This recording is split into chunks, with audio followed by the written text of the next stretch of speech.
Pinalo ng binata ang mesa. Pagkatapos ay itinaas niya ang pana. Tinulak ng pana ang mangkok pasulong. Pagkatapos ay nagpana siya ng dalawa. 2 pana ang pumalibot sa mangkok. 3 pana ang nakapagtanggol sa mangkok sa ibabaw ng target. Ngunit umiling ang dalaga. Masyadong mabagal daw ang binata. Kung sapat na ang bilis at kasanayan. 2 pana lang ang kailangan. Sumugod ang galit na binata patungo sa dalaga. Pinigilan siya ng unang disipulo. Pagkatapos, sinipa niya ang 3 mangkok. Sabay binitawan ng 3 pana. Ang 3 pana ay pumihil sa 3 mangkok sa 10 puntos. Pinuri siya ng lahat. At itinuring siyang pinakamagaling. Sumunod naman ang babae sa entablado. Nagpadala siya ng 10 mangkok na lumilipad. Minisyan siya ng pangalawang kapatid. Baliw nga naman, 10 mangkok pa talaga ang pinili. Akala nila ay mabibigo ang babae. Pero hindi naman ito ininda ng babae. 1 kamay, 10 mangkok ang nasalo. 3 palaso ang lumipad.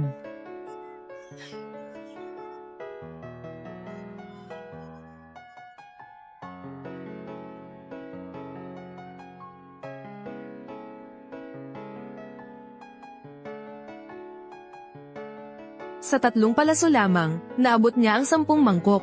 Nagulat ang lahat ng naroon. Paano kaya siya naging ganoon kagaling? Lumalabas na palihim siyang nag-eensayo ng pagpana mula pagkabata. At isa rin siyang henyo. Ang kanyang kasanayan sa pagpana ay nasa sukdulan na. Naging bantog siya sa buong mundo kalaunan. Lubos siyang iginagalang ng lahat ng mga dalubhasa. Matapos niyang mapagkasundo ang 2 magkalabang grupo. Nalaman niyang pinatay ang kanyang mga magulang. Sa eksena, nakakita siya ng 2 bitak sa sahig. Nadaman niyang ito ay gawa ng isang dalubhasa. Para maghayganti sa kanyang mga magulang. Nakarating siya sa pana ng kanyang mga ninuno. Sa pagdaig lamang niya sa pagsubok ng dragon. Siya'y magkakaroon ng kakayahang talunin ng kanyang mga kaaway. Maraming taon na niyang ginagamit ang pana at palaso. Umabot na sa sukdulan ng kanyang kasanayan.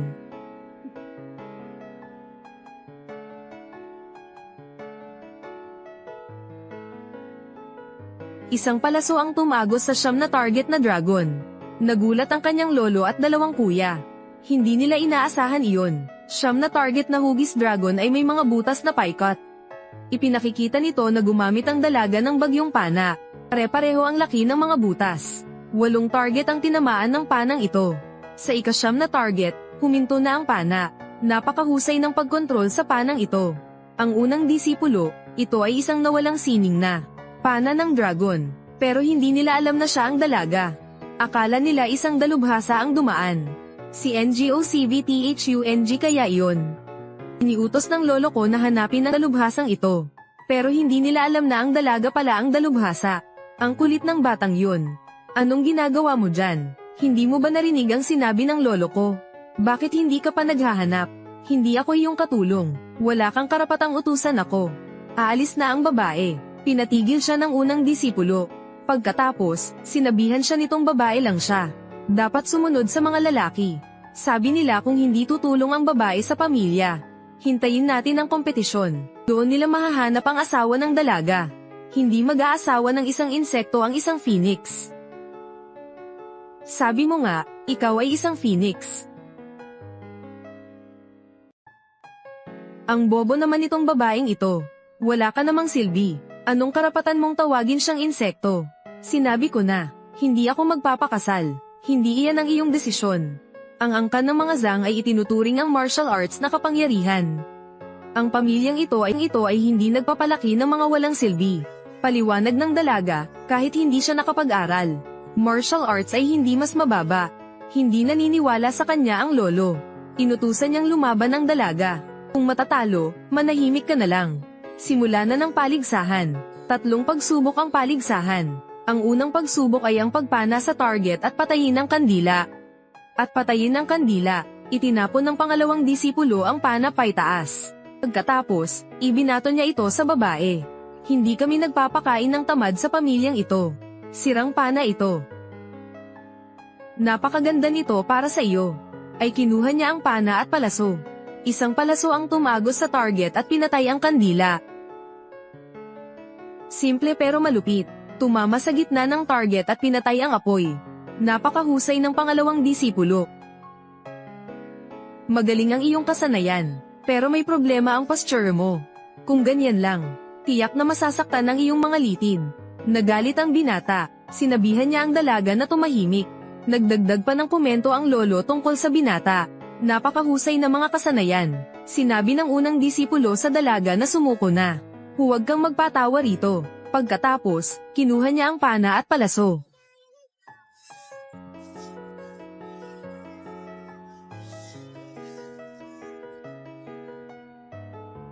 Ang palasong ito ay mula sa unang disipulo. Ikinatuwa ito ng lolo, ngunit sinabi ng dalaga na panlabas lamang iyon. Pagkatapos, pumili siya ng isang palaso.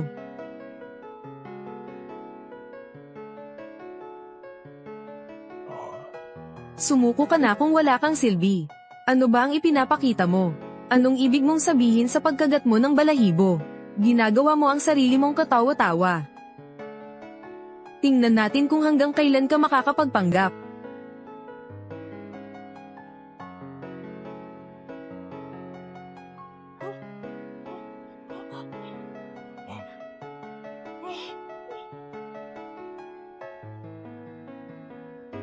Ngunit ipinahayag ng lolo na ang unang estudyante ang nanalo.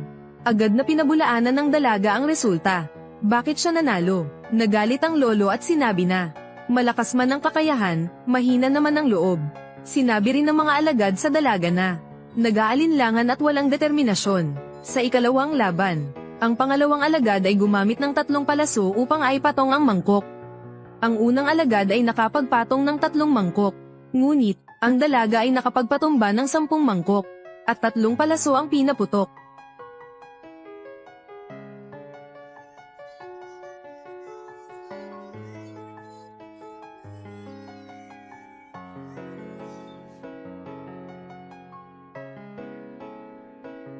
Nagalit ang pangalawang alagad.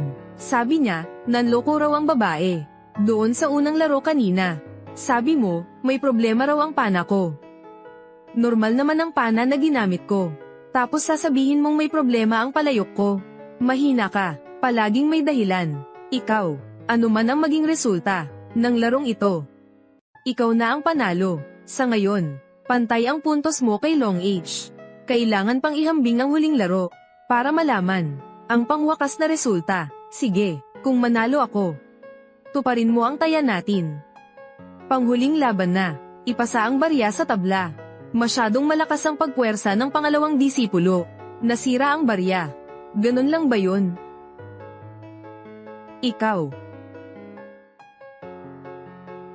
Nakababatang kapatid, bata ka pa. Ang paggamit ng pana, ay hindi pa umaabot sa antas ng kadalubhasaan. Ayos lang, umuwi ka na at magpahinga. Hintayin mo lang ako. Isang taong gumagamit lang ng madidilim na pamamaraan. Tapos ang kapal pa ng mukha.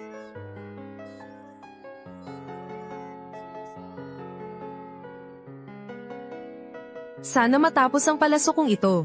Makatutulong sa'yo na magpakumbaba. Magpakabait ka naman kahit konti. Hindi naman ako palaging mayabang. Kayo ang paulit-ulit na nagtutulak sa akin sa gilid. Tigilan mo na ang mga kabaliwan mo. Tingnan mong mabuti.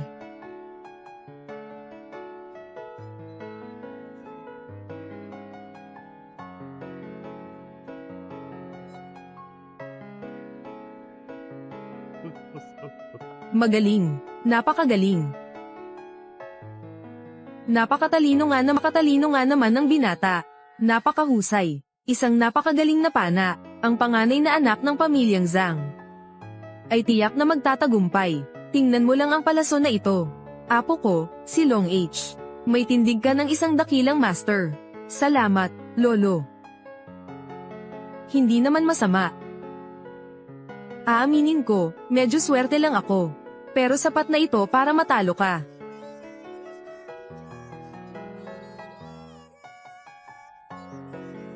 Ang mga natalo sa akin, hindi ko sila kailanman itinuring na kalaban. Kung hindi ka kontento, pag-uwi mo na sa inyong bahay. Dapat mong pagsikapan. Hintayin kita hanggang maabyutan mo ako.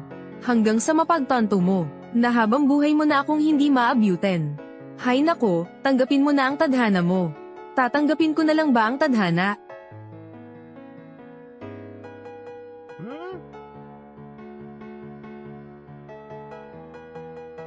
Dahil lang sa alila ang ina ko, kaya wala akong marangal na pinagmulan. Tinitingnan ninyo ako bilang isang anak sa labas.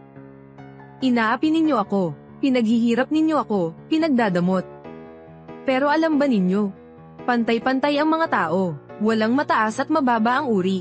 Dumadaloy din sa akin ang dugong Zhang. Ang dugo ng mga Zhang. Alam ko, ang mga pagkiling sa puso ng mga tao ay parang isang malaking bundok. Kahit anong gawin ko, hindi ko ito may galaw. Ngunit ako, si Zhang Ruzu, isang pana lang. Sisiguraduhin kong tatamaan ko ito. Lahat ng inyong mga pagkiling at paghamak. Tatamaan ko ang lahat ng masasamang salita. Tatamaan ko kayong lahat. Tatamaan ko ang kawalang katarungan na ito. Isinuot ng dalaga ang kanyang maskara. Inaalala ang mga bilin ng kanyang ama. Ituon ang pansin sa paligid. Damhin ang hangin. Tapusin ang layunin. Napagpasyahan ng dalaga na gamitin ang nawalang sining.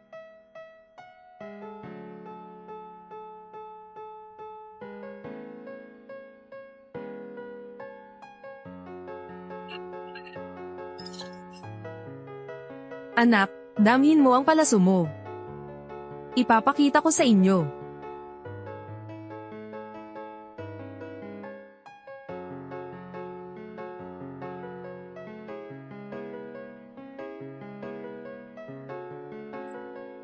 Anak, magtiwala ka sa sarili mo. Phoenix Arrow.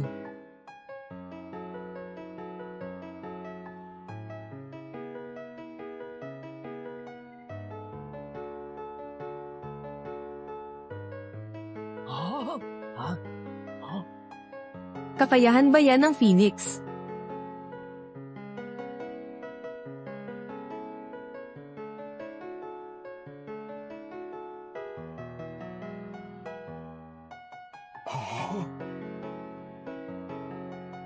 Hindi ko inaasahan ng angkan ng mga Zhang. Ay magiging masaya ngayong araw na ito. May nagpapanggap pangang ako. Magandang araw, Ginoo walang hanggan. Patawarin ninyo kami sa hindi pagsalubong sa inyo. Sino ba yung babae? Nakamask pa. Hayop na babae.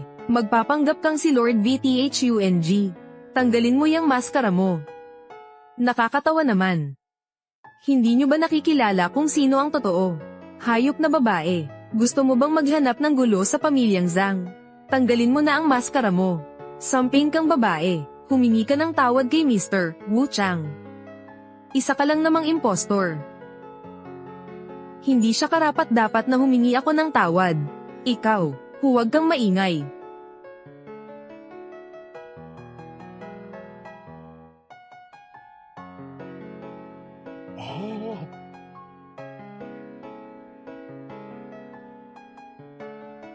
Huwag mong isipin na, dahil nakamaskara ka, kaya mo akong lokohin. Sino ba talaga ang totoo? Subukan nating magpaligsahan sa pagpana. Ginoo Zhang, ihatid mo ako. Dito ang daan.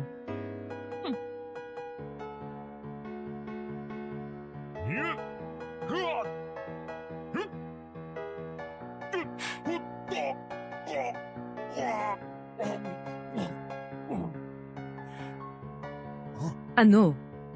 Paano niya nalaman ang dalaw na yan? Ang pag-iwas at kontra-atake na yan? Paano niya nalaman ang Tai Chi Chuan? Ginoo Zhang, sabihin mo na, siya ay mula sa angkan ninyo Zhang. Pero ang dalaw na ginamit niya kanina, iyan ay ang martial arts ng Angkan Son. Sa mundong ito, siya lang ang tunay na walang hanggan.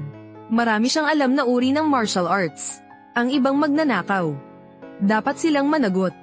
Ako ang tunay na walang hanggan. At siya, isa siyang manloloko.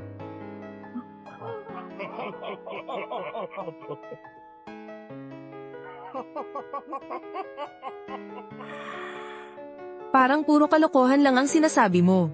Huwag mong isipin. Lokohin ang mga tao dahil lang sa pagsusuot ng maskara. Hayop na babae ka. Aaminin ko, malakas ka rin. Pero ginaya mo ang Diyos ng kamatayan.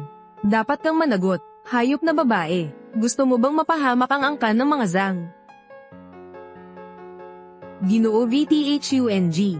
Ang babaeng ito, walang silbi lamang siya.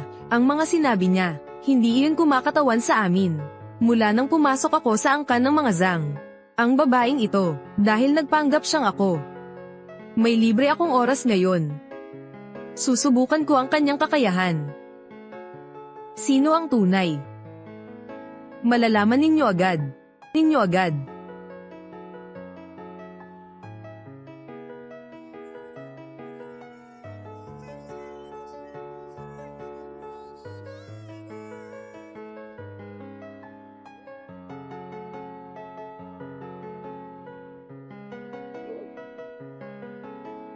Ano, isang pambihirang kasanayan sa pagpana. Para kay Ginoo walang hanggan. Ang pana ang pinakamalakas na armas sa mundo.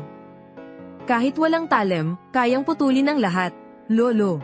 Dahil sa kayabangan ni Zhang Ruzu, hayaan na lang natin siyang magdusa ng parusa. Ikinagalit niya si Wu Chang. Hindi na siya makakaalis dito ng ligtas.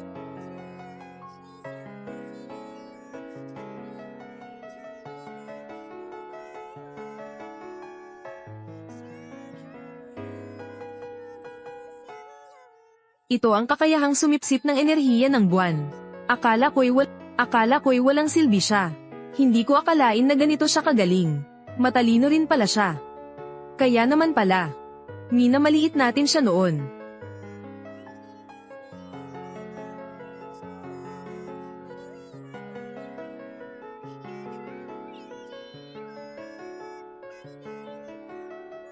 Ang galing. Pinagsama niya ang Tai Chi Chuan at pagpana. Napakataas ng kapasidad sa pag-aaral ni Zhang Ruzu. Nakakaawa naman. Hindi nakilala ng angkan ng mga Zhang.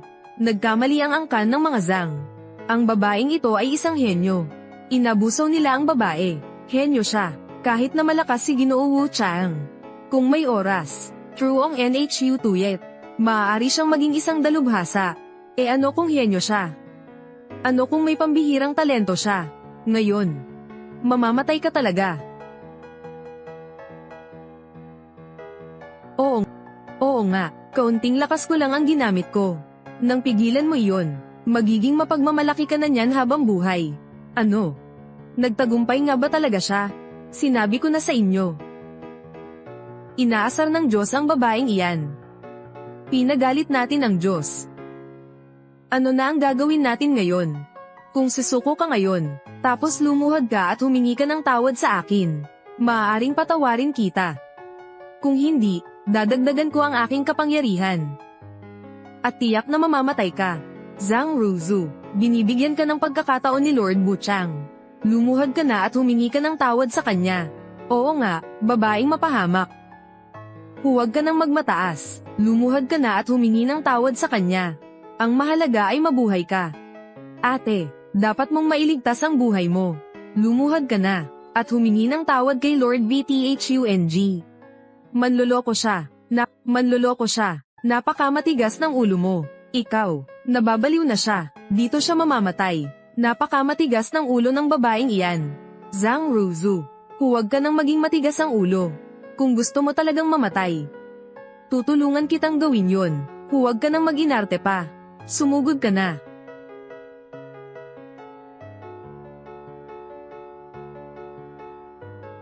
Ang bagal-bagal mo naman.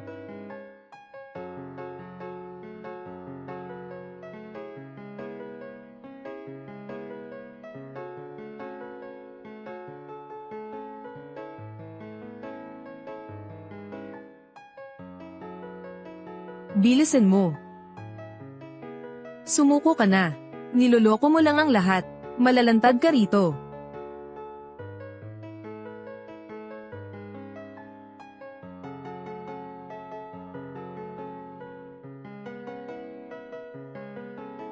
Ano iyon?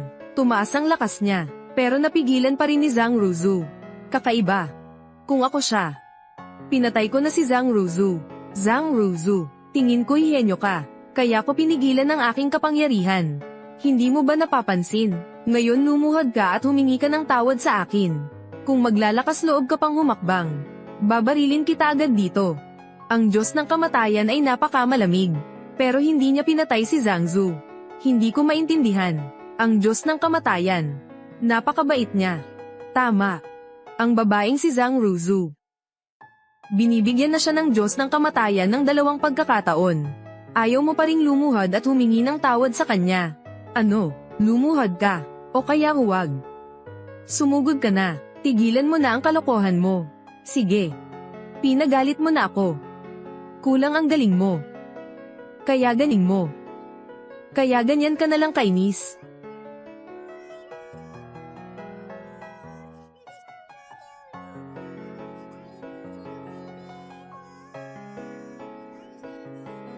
Iyan ay ang kasanayan ng lason na palaso. Ang mayroong pinakamataas na kasanayan sa pagpana. Sila lamang ang makagagamit ng kasanayang ito. Ang palasong ito, kahit ang 7th degree master ay mamamatay. Kaya mo bang salagin ang palasong ito? Isang napakaliit na bagay. Ikaw ay talagang mahina.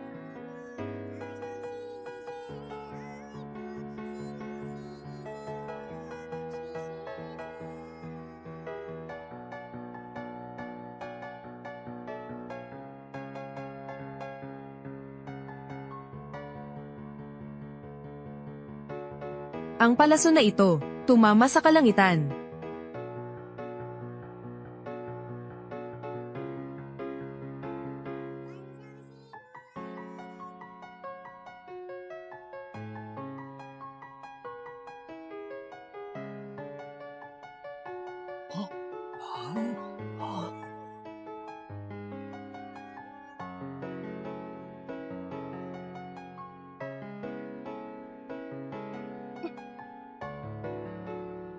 Ang Master Archer ng Timog na Lupain. Hashimoto Akali. Hindi ko inaasahan. Ang pinakaay ginagalang sa martial arts. Si G walang hanggan. Isang dayuhan siya. Sasabihin ko sa inyo, nahulog na ang maskara niya. Tinawag mo pa rin ba siyang walang hanggan? Ikaw, mali ba ang sinabi ko? Manahimik nga kayo. Hindi ba halata? Ang bunso kong kapatid ang tunay na walang hanggan. Nagkamali ako. Hindi ko man lang nakilala ang henyo na ito.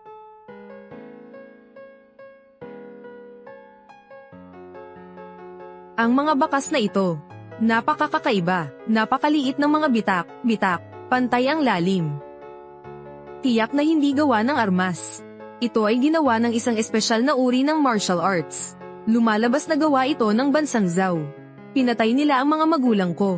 Kung gusto mong mabuhay, lumuhod ka at magsumamo sa akin, pagkatapos ay umalis ka na rito. Kung gagamitin mo ang aking pagkatao sa hinaharap, at gagamit ka nito para manloko sa ibang lugar, lilipulin ko ang angkan ninyo. Tunay akong taga-Zhao. Pagkatapos maghanda ng Zhao, lilipulin ko kayo. Sisiguraduhin kong magsisisi kayong lahat. Sisirain ang bansang ito. Hayop na mandaraya. Huwag kang magmalaki. Umalis ka na kung natalo ka na. Leyes, akala mo ba hindi ka namin kayang gawa ng masama? Bukod pa rito, tandaan mo iyan. Simula ngayon, iisa na lang ang VTHUNG. Siya ang tao ng angkan ng mga Zhang. Si Zhang Nhu Tuyet. Siyempre, hindi mo na rin kailangang pagod na tandaan iyon. Uukit ko ang pangalang ito sa ulo mo. Makikita mo ito habang buhay. Umalis ka na. Hindi kita papatayin. Pagbalik mo, ikaw ang gagamit para mailabas ang pumatay sa mga magulang ko. At kapag lumitaw na sila, gagawin ko ang lahat ng aking makakaya at papatayin kita. Hindi ko kayo mapapatawad.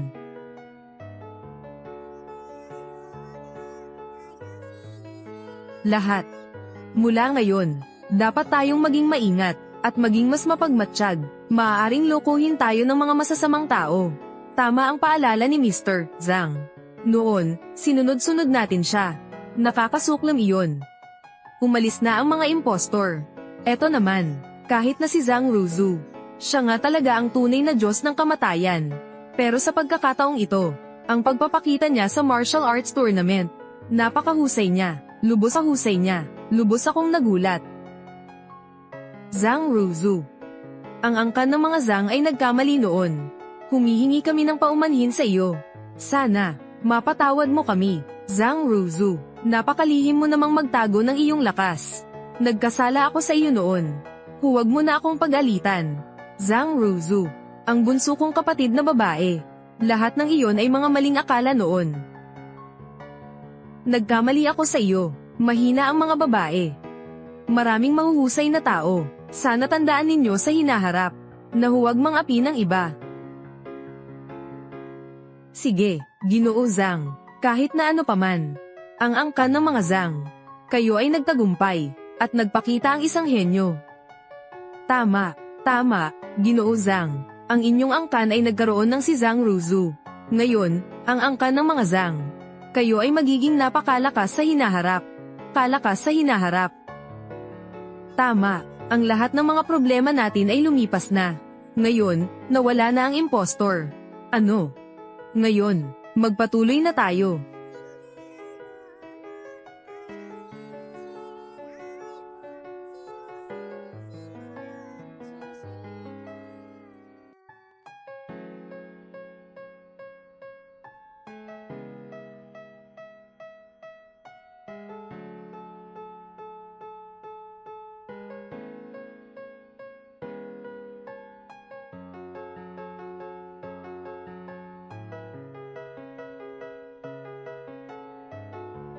Ayos lang, Lolo. Kanina, habang nakikipaglaban sa kalaban, naubusan ako ng lakas. Kaya medyo pagod lang ako. Kaya pala hindi niya pinatay ang kalaban. May sugat pala siya. Kung ganoon, umuwi ka na.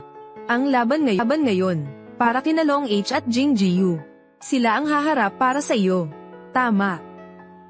Sa loob ng mahigit 20 taon, ito ang unang beses na nag-alala sa akin ang lolo ko. Kung hindi dahil sa kalusugan ko, hindi ko rin hahayaang makatakas ang mga kalaban. Huwag kang mag-alala, magpahinga ka na lang. Kahit matalo silang dalawa, lalaban ako, at poprotektahan ko ang iyong kaligtasan. Umuwi ka na at magpahinga. Señorita, tara na. Ang angkan ng mga Zhang, handa na ba kayong mamatay?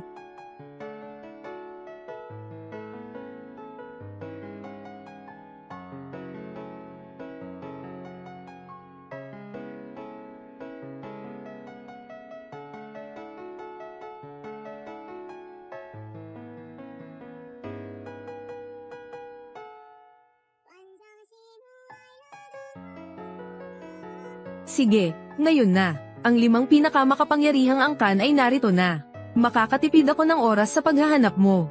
Sila ay mga taga-Zhao. Anong ginagawa ng mga walang hiyang ito rito? Umaasta ng walang galang sa tahanan ng mga Zhang. Ngayon, narito ako. Ipapakita ko sa inyo ang tunay na kapangyarihan ng Zhao. Mga talunan lang kayo. Ang yabang mo naman, mga manloloko kayo. Umalis na kayo. Para kayong mga aso na tumakbo. Tumakas ka na parang aso.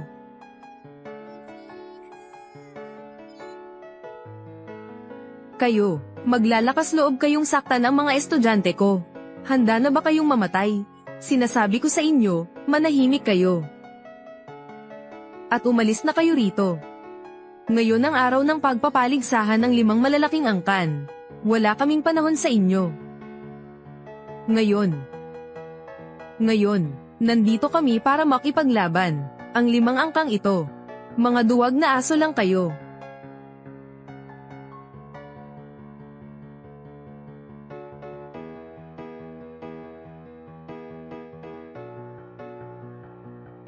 Napakawalang galang mo. Mga walang hiya kayo. Gusto mo bang mamatay? Mga walang hiya. Hindi ko matatanggap yan. Mga walang hiya. Umalis na kayo rito. Nanghahamon ba kayo sa amin? Nasaan ang mga sundalo? Paalisin ninyo ang mga bisita. Nasaan ang mga sundalo? Paalisin ninyo ang mga bisita rito. Teka lang. Kumalma po kayo. Ang kahulugan ng puting daisy. Ito ay sumisimbolo ng dalisay na pagkakaibigan. At ng tapang ng isang bayani. Ang katapatan. Walang hanggan. Ang bulaklak na puno ng pagpapala. Bakit ninyo ito binabastos ng ganito? Ang kalidad ng kultura ng bansang ito. Kayo ay talagang mga Hangul.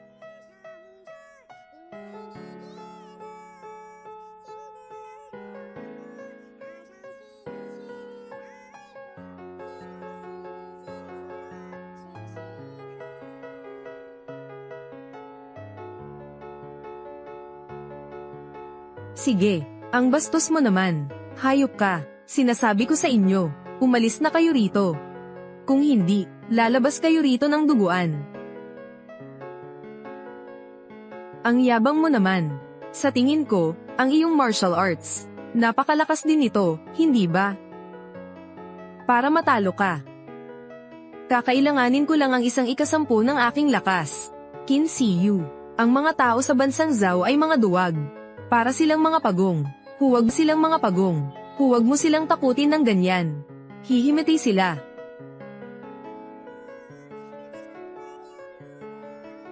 Zhang San. Ang 5 malalaking angkan na ito. Sino ang gustong umatake muna? Hindi ka karapat-dapat. Hindi natin kailangang atakihin ka. Tumanggi kami. Zhang San. Nahulaan ko na sasabihin mo yan. Mabuti na lang at handa na ako.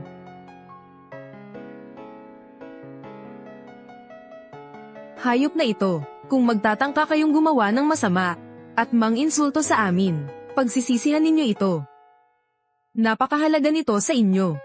Kayo. Pana ng Dragon.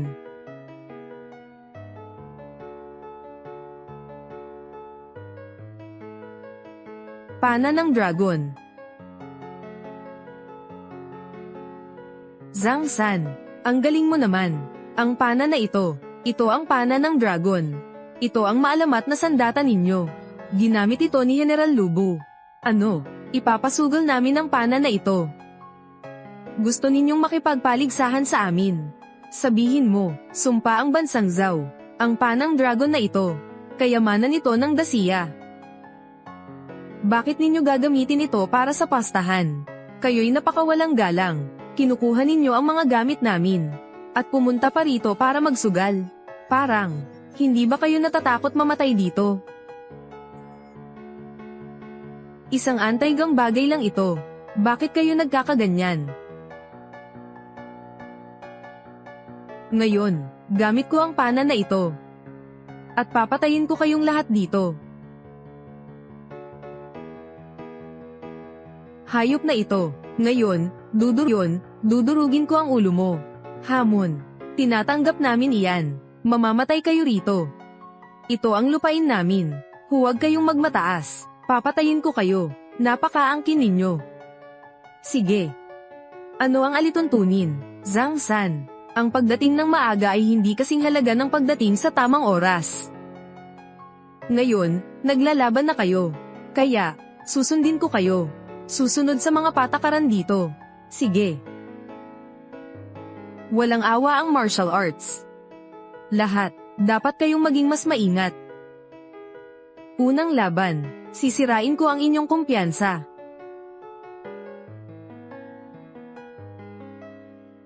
Opisyal nang nagsisimula ang laban. Hashimoto Akari. Tatalunin ko kayo. Ano ang ibig mong sabihin? Gamitin ang inyong martial arts. At talunin ko kayo. Gusto ring gumanti sa inyo ni Akari. Hindi ko siya mapipigilan. Hahayaan mo ba ang isang taong lubhang nabigo na? Talagang hindi katanggap-tanggap. Ang angkan ng mga Zhang. Maliban sa babaeng iyon, lahat ng nandito. Isa lang ang kamay na kailangan ko para talunin kayong lahat. Ang yabang mo naman.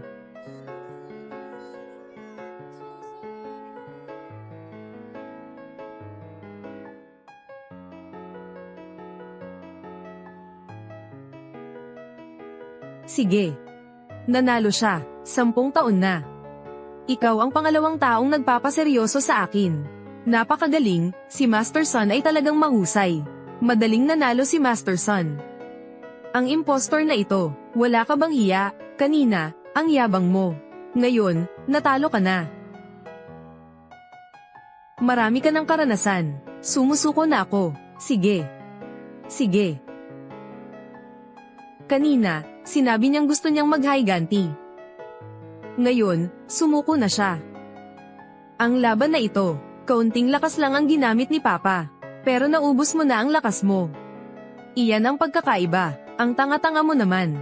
Tinago mo pala ang espada. Mga duwag at mapanlin lang kayo. Hindi ako sang-ayon. Noong una, ang bansang Zhao. Dahil sa walang katuturang dahilan, inilunsad ninyo ang pag-atake. Nakikita ko na, napakamadaya ninyo. Nagalit ba kayo dahil dito?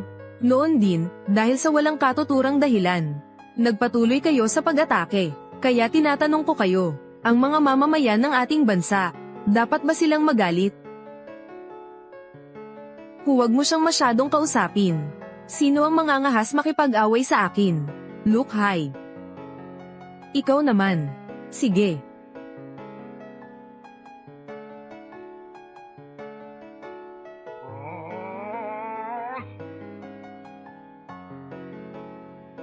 Lolo, ayos ka lang ba? Bakit ka nandito? Lolo, huwag kang mag-alala. Susunod, lalaban ako. Pangatlong kapatid na babae. Mga hayop na ito ang nanakit sa mga tao. Sinaktan nila ang lolo ko. Ipaghiganti mo siya. Huwag ka nang magsalita pa. Hindi mo ba alam? Dati, sugatan siya. Hindi siya makakapaglaban. Pero, Zhang Ruzu, ibubuwis ko ang aking buhay para sa bayan. Hindi ako duwag, hindi ako tatakas. Ako si Master Wuzhang. Sisiguraduhin kong mawawasak ko ang mga kaaway. At ipagtatanggol ko ang karangalan ng dakilang siya. Lolo, magpahinga na po kayo. Huwag po kayong mag-alala. Pero, huwag kang mag-alala. Lolo, bumaba na tayo. Magtiwala ka kay Zhang Ruozu. Zu.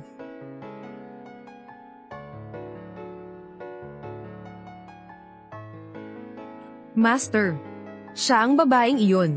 Ininsulto niya ako. Patayin mo siya.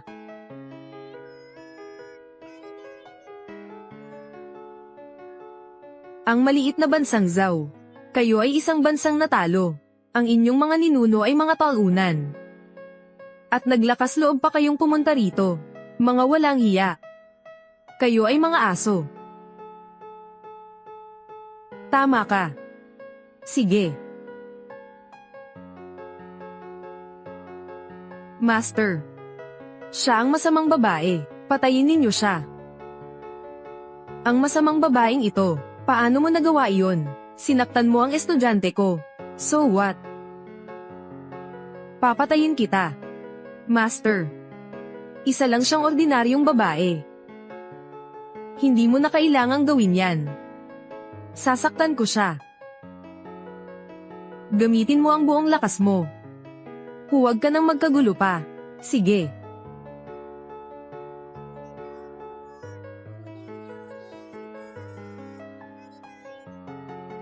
Sinira mo ang maskara ng kapatid ko. Susugurin kita. Ang dami mong sinasabi, umatake ka na. Lalahukan ko kayo. Ang dami mong sinasabi, umatake ka na. Lalahukan ko kayo. Ang babaeng Zhang, huwag kang umatake. Kung hindi, mas lalo mong papasanin ang dating sugat. Nandito na tayo. Hindi na namin hahayaang masaktan ka pa. Zhang Ruzu, huwag ka nang lumaban. Dati, ako ang may kasalanan sa'yo. Napakahirap ng dinanas mo dahil sa akin. Hanggang ngayon, alam ko nang ikaw ay isang henyo sa pakikipaglaban. Ngayon, huwag mo na akong sisihin. Lolo, wala pa akong sinisisi sa iyo. Ang babaeng ito, bumalik ka na rito. Kayo'y mga bata pa, ngunit ipinagtanggol ninyo ang bayan. Kami matatanda na, kahit mamatay pa kami, hindi ako magsisisi, lahat. Huwag na kayong magsalita pa. Ang pananagutan sa pagtatanggol sa bansang ito. Tungkulin iyan ng bawat isa. Lalaban din ako. Gusto mong ipagtanggol ang bansa, isang mahina ka lang na babae. Susugatan ko ang katawan mo ngayon din.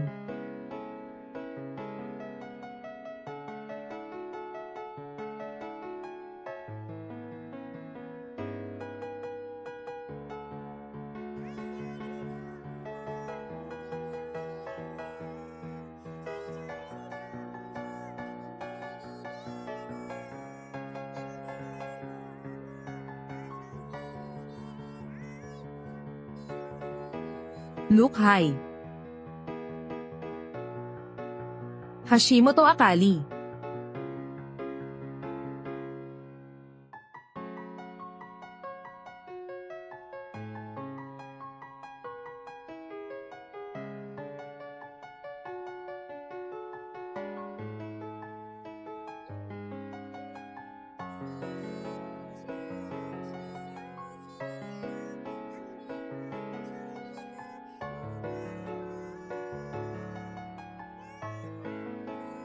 Sige.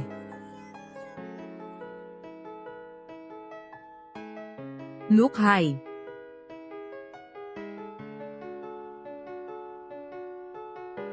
Pangatlong kapatid na babae. Tulungan ninyo siya. Zhang Ruzu.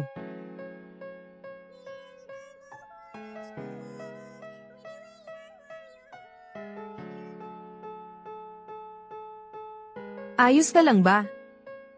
Ayos lang ako. Zhang Ruzu.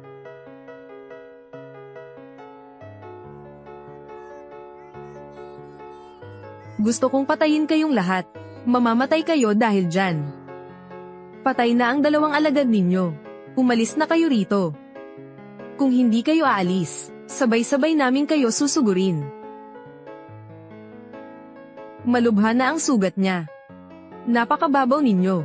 Hindi ninyo ako mapipigilan.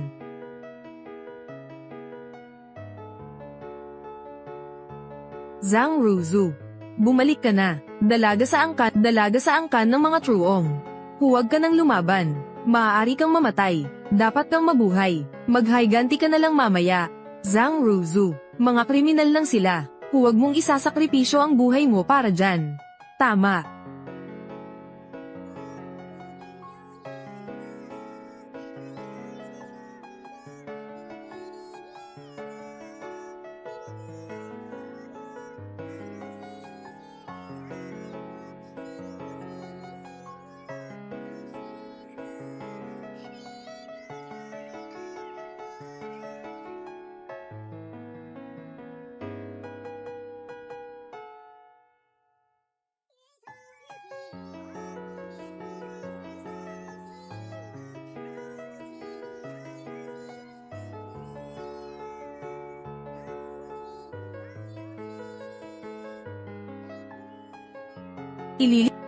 Ililigtas ko kayo.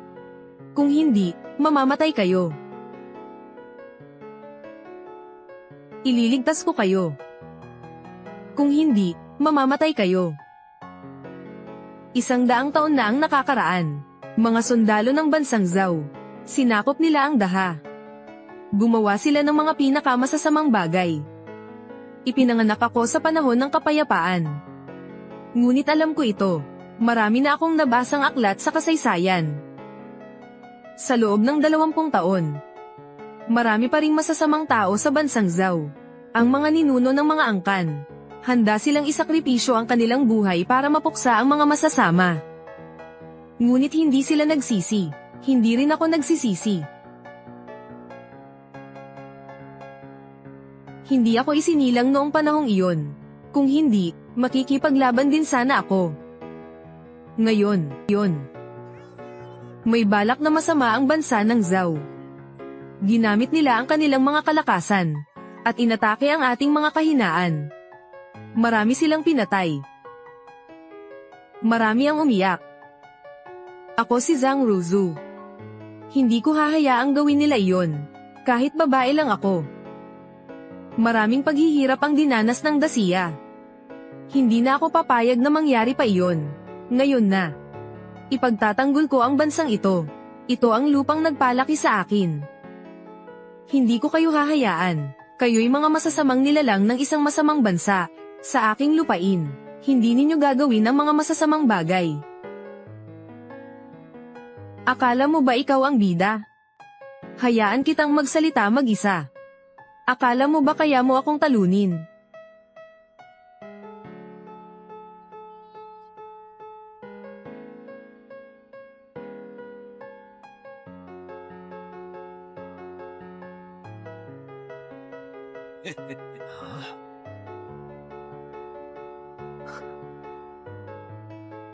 Napakakakaiba ng mga bakas na ito. Napakaliit ng 2 bitak na ito at pareho ang lalim. Hindi ito maaaring gawin ng anumang armas. Ito ay ginawa gamit ang isang espesyal na uri ng martial arts.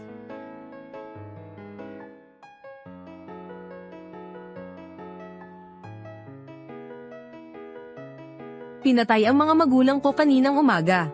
Mainit pa ang mga bakas na ito. Ang salarin ay may malaking kapangyarihan.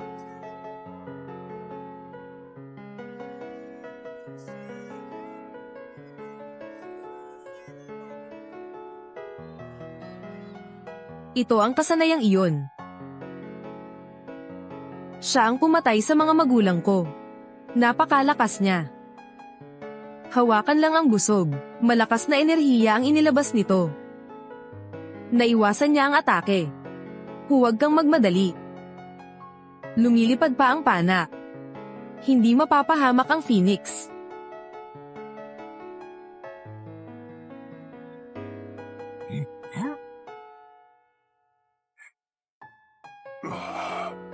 Ang iyong kasanayan sa pagpana. Bakit ito mahina? Zhang Ruzu. Nakababatang kapatid.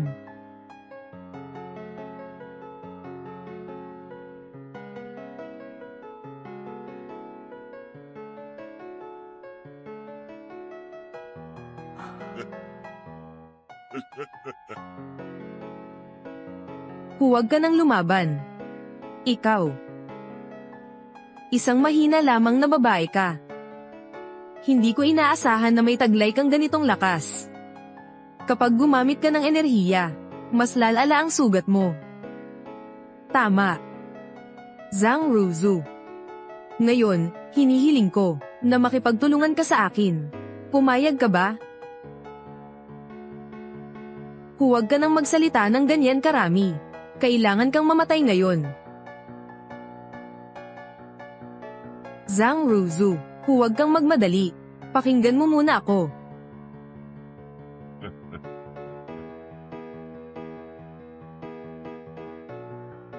Zhang Ruzu, ang gamot na ito. Ito ang pinakamahusay na gamot na pampanumbalik ng bansa Zhao. Ito ay maaaring magamot ang mga problema sa katawan. Maraming doktor sa bansang Zhao. Pinag-aralan at ginawa nila ito. Ngayon, mag-usap tayo. Dito, ngayon na, tanggapin mo akong guro. Ibibigay ko sa iyo ang mahalagang gamot na ito. Ano? Hayop ka. Huwag mong gamitin yan para lokohin siya. Hindi ka papayag ng kapatid ko. May sira na ba ang utak mo? Kung mapatay kita, makukuha ko na ang gamot na yon. Ganon na siya ngayon.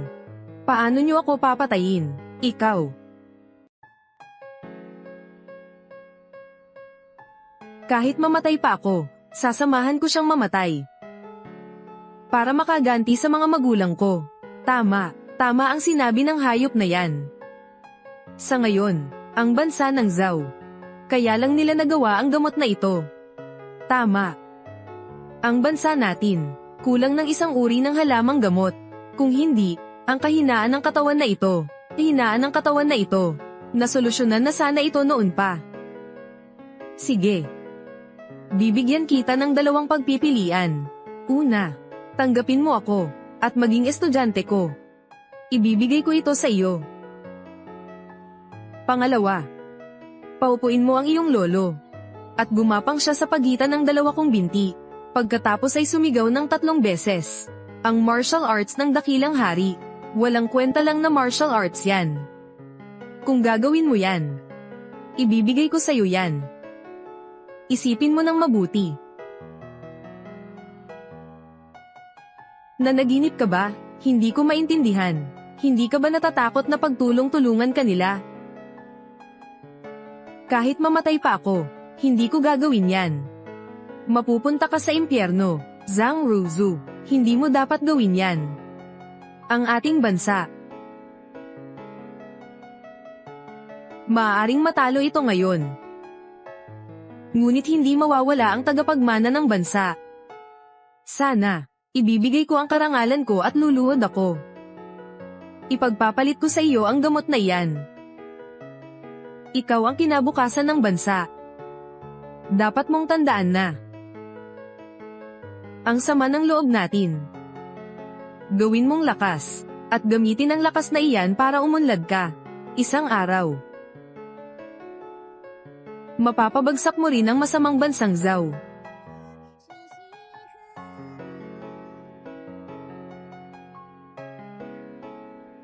Lolo.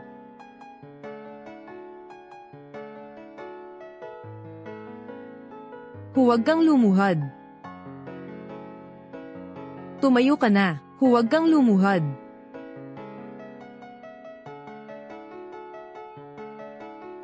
Magaling. Napakahusay mo. Ito mismo ang ekspresyon. Gustong-gusto ko ang mga sandaling ito. 10 taon na ang nakakaraan. Nang dumating ako sa bansang ito, pinatay ko ang 2 mahalagang tao. Mag-asawa silang masaya. Ang mga mata niya, para itong mga mata mo ngayon.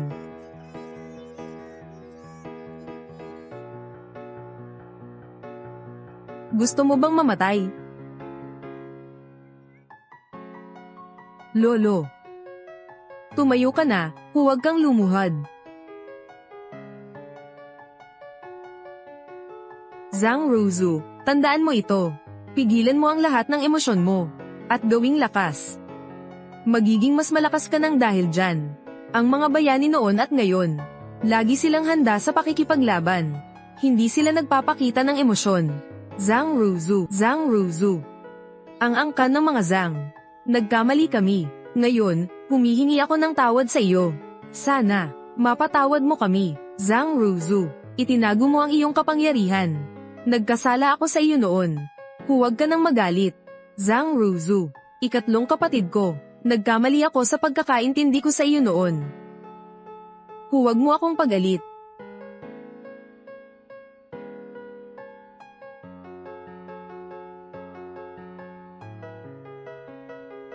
Enerhiya ng emosyon. Napakalakas ng enerhiyang ito. Iyan ang mga emosyon niya. Pinigilan niya ito sa loob ng 20 taon. Zhang Ruzu.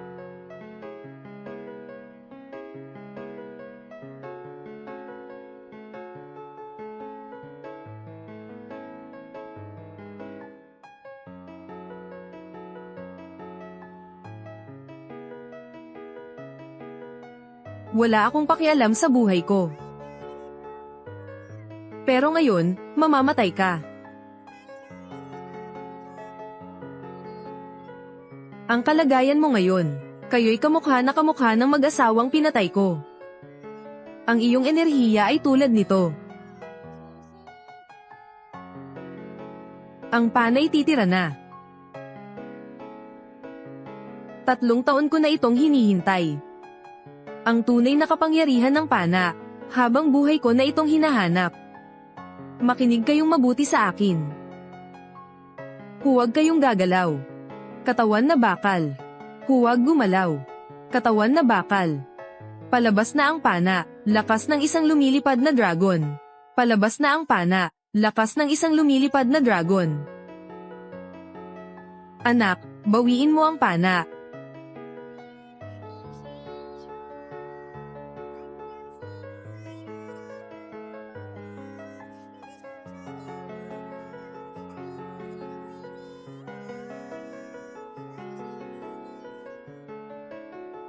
Ang lakas ng enerhiya. Lubhang kakaiba sa dati. Si Lolo Zhang. Ito ay, lakas ng enerhiya. Ang hayop na ito, nagudyok ng galit niya. Ang antas ng enerhiya ngayon. Umabot na ito sa sukdulen. Naiintindihan ko na. Pigilin ang emosyon. Mag-iipon ito ng maraming enerhiya. Napakalakas ng enerhiyang ito. Kung makontrol mo ito, dodouble ang lakas. Nagawa na ito ni Zhang Ruzu. Tumaas na ang kanyang kapangyarihan. Kapangyarihang nagmumula sa galit, nakokontrol na niya ito. May pag-asa na tayo. Siya ang magiging bagong diyosa ng labanan.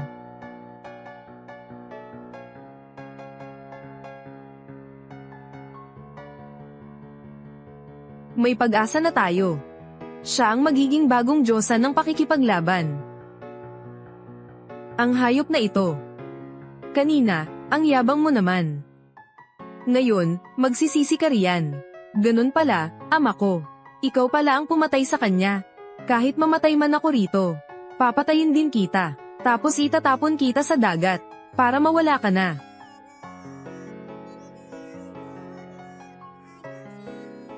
Diyos ng pakikipaglaban.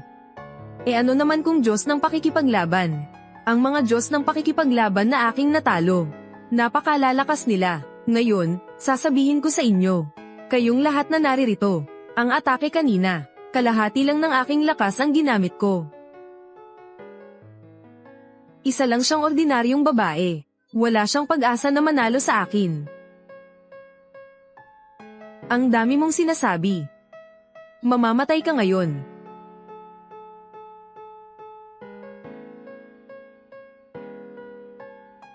Ang pagbaril na ito, magugulat ang buong mundo, at magpapataas ng aking katanyagan. Ang malas na bansang Zhao. Iisa lang ang palasong ito na aking ilalabas. Ito na ang aking buong lakas. Pangangalagaan ko ang ating bansa. Hindi mapapantayan ng anumang kasamaan ang daha. Kakaroon ng kapayapaan ang bansa. Pagkatapos ng palasong ito, mawawasak ang bansang Zhao. Ako si NGOCVTHUNG. Ako ang namungunang mandirigma ng daha.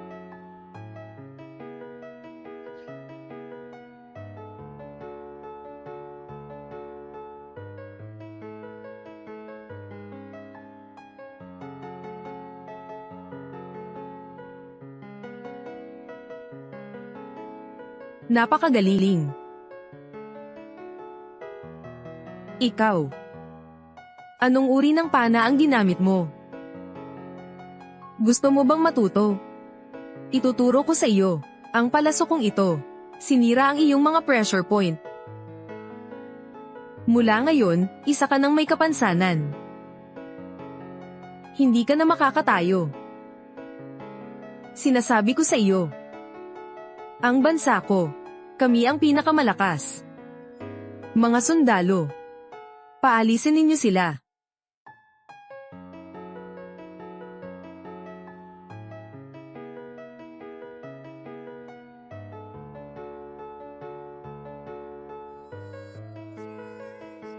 Nanalo na tayo.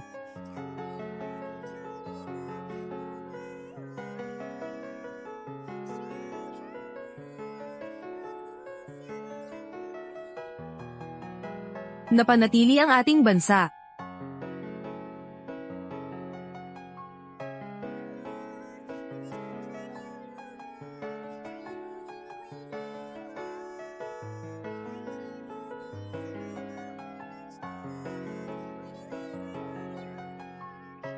Nagawa na natin ito. Naipangtanggol na natin ang karangalan ng bansa. Ikaw ay isang tunay na bayaning babae. Zhang Ruzu, ipinagtanggol mo ang karangalan ng ating mga ninuno. Ang iyong kinabukasan, tiyak na magiging maliwanag ito.